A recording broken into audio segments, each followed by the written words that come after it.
से गुजरता हूँ जहाँ, हम दोनों साथ चला करते थे। हवा में आज भी तेरी खुशबू महसूस होती है, मगर तुम कहीं नहीं। सब कुछ वैसा ही है मगर तुम्हारे बगैर सब कुछ खाली लगता है।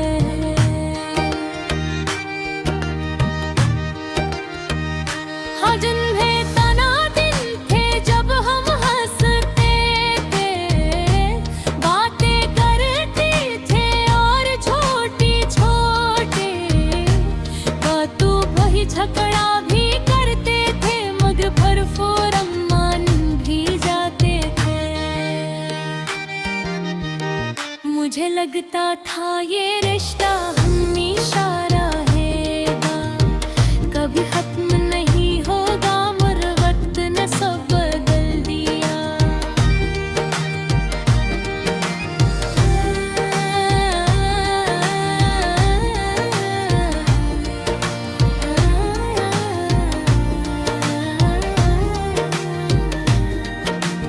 आज मैं तन्हा बैठा सोचता हूँ कि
वादे भी कभी कभी झूठ लगने लगते हैं। दोस्त कहते हैं वक्त सब ठीक कर देता है, मगर मेरा दिल कहता है कि जो जख्म वक्त से भी नहीं भूलते। कुछ यादें हमेशा दिल में रह जाती है, जैसे कोई पुराना नशा जो कभी बचता नहीं। मैंने खुद को मसरूफ रखने की बहुत कोशिश की, मगर जब भी अकेला होता हूँ तुम्हारी याद आ ही जाती है। ये दिल भी अजीब है, जिसको भूलना चाहता है वही सबसे ज्यादा याद आता रहे। कभी सोचता हूँ अगर हम दोबारा मिल सकते तो मैं तुमसे कुछ नहीं कहता, बस खामोशी से तुम्हें देखता रहता। शायद इस खामोशी में ही सारी बातें खत्म हो जाती। अब मैंने सीख लिया है कि कुछ लोग सिर्फ याद करने के लिए आते हैं, साथ रहने के लिए नहीं। तुम भी शायद हमें लोगों में से रहे, लेकिन फिर भी सच्ची आवाज़ें में आज भी मेरे दिल से ना निकाल सका तुम। आज भी मेरे दिल के किसी कोने में जिंदा हो, जहाँ न वक्त पहुँचता है ना फासले। अगर कभी तुम